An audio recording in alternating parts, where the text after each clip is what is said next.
Hi guys, Hitesh here and today we're gonna talk about the web series called ताज़ा खबर season 1 and episode 2। इसका first episode बहुत ही बढ़िया था, एक नए कॉन्सेप्ट के साथ था और ऊपर से यार अपनी कम्युनिटी का बंदा है तो एक्सप्लेनेशन लाना तो बनता था। तो अगर आपने वो वाला एपिसोड चेकआउट नहीं किया है देन इस वीडियो के डिस्क्रिप्शन में उस वाले वीडियो का लिंक मिल जाएगा, जाकर एक बार चेकआउट जरूर कीजिएगा। So now without wasting any time चलिए डायरेक्टली आते हैं इस कहानी की मेन स्टोरी लाइन की तरफ, जिसकी शुरुआत में हम इस कहानी के मेन लीड कैरेक्टर वसंत गावड़े यानी कि बोहन बाम को देख पाते हैं, जो कि इस वक्त रेड लाइट एरिया में रेशमा के हवाले के काम से आया हुआ था, मगर इस वक्त वो कमरे में नहीं थी। यहाँ पर मधुबाला यानी कि मधु बैठी हुई थी और अब ऐसे ही बैठे बैठे बातचीतों में इन दोनों की दोस्ती बढ़ जाती है, नैन मटक्का हो जाता है और कहीं ना कहीं ये दोनों एक दूसरे को अपना दिल दे बैठे होते हैं। देन सीरीज का इंट्रो आता है और अब हम यहाँ पर देख पाते हैं कि फर्स्ट वाले एपिसोड में हुए हादसे के बाद में जब सभी लोग हॉस्पिटल वगैरह में भर्ती हो रहे होते हैं तो भुवन को यानी कि वत्स्य को अपने फोन में अगेन एक और खतरनाक न्यूज आती है कि आज रात बारिश की वजह से जैम लगने वाला है, हॉस्पिटल में सप्लाईज वगैरह नहीं हो पाएगी और यहीं पर ये जो डॉक्टर साहब होते हैं ये अपने हॉस्पिटल के लिए शाम को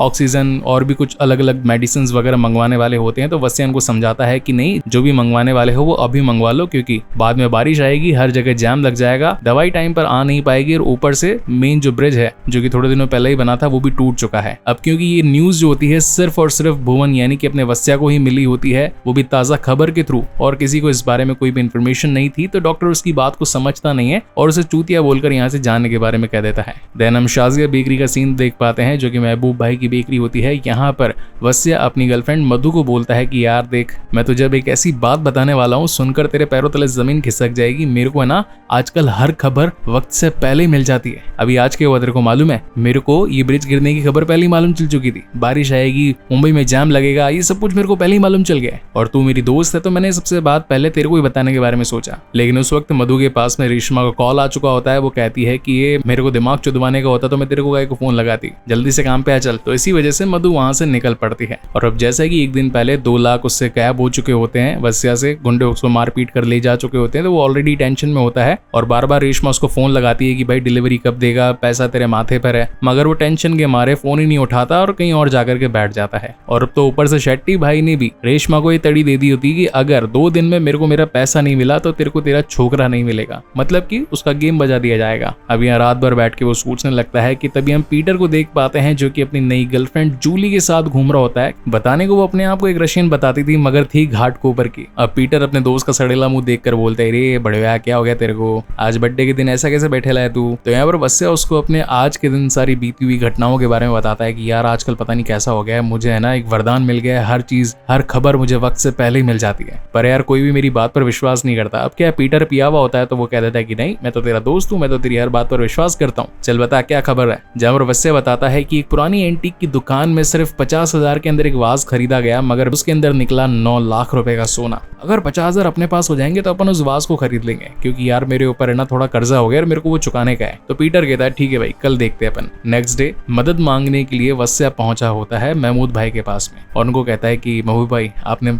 आज तक मेरी बहुत हेल्प करी है, आज एक छोटी सी हेल्प और कर दो, मगर उसके बदले ना मैं आपको डबल तिबल पैसा दूंगा। तो महबूब भाई बोलते हैं ठीक है भाई, बता भाई क्या दिक्कत है। मगर उससे पहले वत्स्य उसे अपने वरदान के बारे में बताता है कि मेरे को एक ऐसा वरदान है कि मेरे को हर चीज वक्त से पहले ही मालूम चल जाती है। तो महबूब भाई को भी लगता है कि साला पियला है क्या, सुबह सुबह आकर पनौती लगा रहा है काम पर, मेरे को भी ढेर सारा काम करने का है, चल अभी निकल यहाँ से। और अब तो महबूब भाई भी बिना उसकी हेल्प करे वहां से निकल जाते हैं। तो मूत्री पर बैठकर अपना वत्स्य सोच ही रहा होता है कि तभी भागता हुआ आता है पीटर और बोलता है यार मेरा बाप मर गया है, मजाक कर रहा हूँ, मैंने लोगों से उधारी मांग के पूरे 50,000 जुगाड़ कर लिए, चल जाके वाज लेके आते हैं, 9 लाख रुपए भी तो कमाने ना। तो ये लोग निकल पड़ते हैं चोर बाजार में। अब वो रॉयल एंटीक नहीं था, गोयल एंटीक था, क्योंकि मारकोटाई में जब वत्स्य का फोन गिर गया था तो उसकी स्क्रीन टूट चुकी थी। अब ये लोग यहाँ पर गोयल एंटीक में पहुंच जाते हैं, वो वाज भी इनको मिल जाता है क्योंकि जस्ट अभी दुकान खुली होती, आधा घंटा ही हुआ था और कोई भी कस्टमर आकर के उस वाज को लेकर के नहीं गया होता है। तो वो आकर इनको 50,000 देने लगते हैं, लेकिन जो दुकान का मालिक होता है कहता है कि ये 2 लाख रुपए का है, अगर पूरा पैसा नहीं देगा तो चल निकल यहाँ से।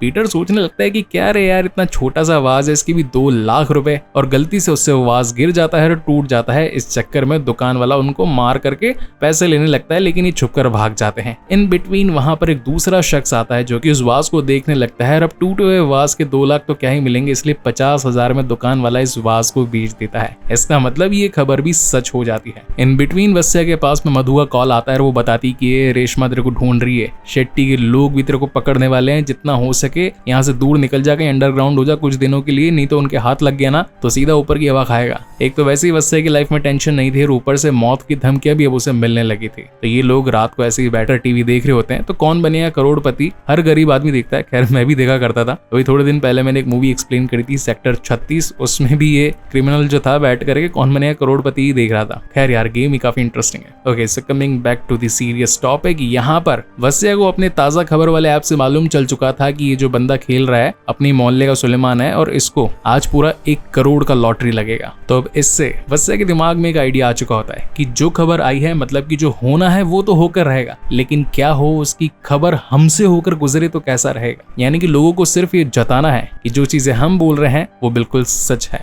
तो अब पैसा कमाने के लिए यहाँ पर जो सुलेमान गेम खेल रहा होता है वो अभी तक ऑलमोस्ट 50 लाख रुपए तक जीत चुका होता है और अगला सवाल जो कि 1 करोड़ का था उसको आने में थोड़ा टाइम था। तो यहाँ पर वत्स्य उसकी वाइफ को फोन लगाकर बताता है कि ये हमको 1 करोड़ वाले सवाल का आंसर मालूम है मगर उसके बदले हमको 30 लाख रुपए चाहिए। तो आंटी बोलती कि मैं तेरे को पैसा क्यों दूं, तू कौन है और क्या गारंटी तेरा जवाब सही निकलेगा या नहीं निकलेगा। जिस पर वत्स्य बोलता है कि देखो अगर आगे खेले हार गए तो सिर्फ 1 लाख जीत करके घर जाओगे और अगर अभी निकल जाओगे तो सिर्फ 10 लाख मिलेगा, लेकिन अगर रिस्क लेके ये गेम खेल लोगे तो पूरा 1 करोड़ मिलेगा। 30 मेरा 70 तुम्हारा, क्या बोलते हो। अब ये बात आंटी जी को समझ में आती है और वो चुपके से वैनिटी वैन में जाकर के अपने पति सुलेमान यानी कि जो गूंगा बंदा होता है उसको टी लिख करके दे देती है, क्योंकि फोन की स्क्रीन 2 TB होने की वजह से खाली उसको टी ही दिखाई पड़ता है। बाद में क्या अक्षर था वो वत्स्य को मालूम नहीं चल पाया था, इसलिए वो भी जवाब नहीं दे पाया। अब यहाँ पर लास्ट क्वेश्चन यानी कि 1 करोड़ का सवाल इनके सामने आता है, जहां पर उनका पूछना था कि आखिर फला फला देश की कैपिटल का नाम क्या है। 4 ऑप्शन रखे जाते हैं तो ऑप्शन बी और डी निकल जाते हैं टेरुआ और टेबुआ, यानी कि दोनों ही टी से स्टार्ट होते हैं। अब सुलेमान को तो खाली टी मिला था, अब उसके पास में 50-50 ऑप्शन था कि क्या करें, गेम छोड़ करके निकल जाएं या फिर गेम को खेलें।